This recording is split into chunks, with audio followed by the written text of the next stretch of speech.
நான் எஸ்ஐ ஆகணும்னு ஆசைப்படுறாங்க. ஆனா பாத்தீங்கன்னா அவங்கள்ட்ட ஒரு முயற்சி இல்ல, உழைப்பு இல்லைன்றது வருத்தமா இருக்கு. ஆசை மட்டும் இருக்கு, கனவு மட்டும் இருக்கு, ஊக்கம் இருக்கு, ஆனா முயற்சி இல்லை. ஊக்கம் இல்லாத முயற்சியால என்ன பயன்? காளாண்மை இல்லாதான் வேளாண்மை பேடிகை வாளாண்மை போல கெடுங்கிறாரு வள்ளுவ பெருந்தகை.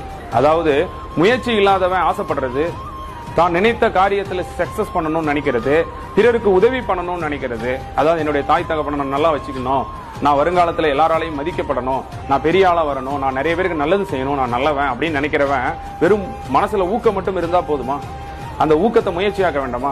அந்த முயற்சியை உழைப்பா மாற வேண்டாமா? அந்த உழைப்பு திட்டமிட்ட உழைப்பா மாற வேண்டாமா? அதன் மூலமாக வெற்றி அடைந்து அந்த வெற்றியை கொண்டு நாம் நினைத்த காரியத்தை சாதிக்க வேண்டாமா?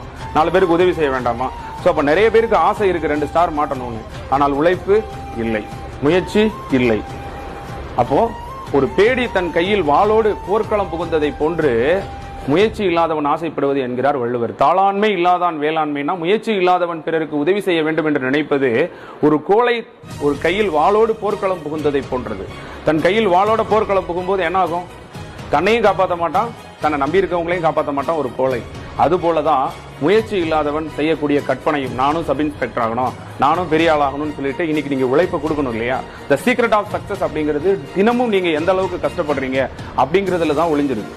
இன்னைக்கு நீங்க என்ன பண்ணீங்க, அதுலதான் உங்களுடைய சீக்ரெட் ஆஃப் சக்சஸ் இருக்கு. உன்னால கனவு காண முடியுது ஒரு விஷயத்தை அப்படின்னா அதை உன்னால அடையவும் முடியும். அதற்கு தொடர் முயற்சி தேவை. நேற்றைய வேலையை இன்னைக்கு பண்றவன் அப்படிங்கிறவன் ஒரு சோம்பேறி.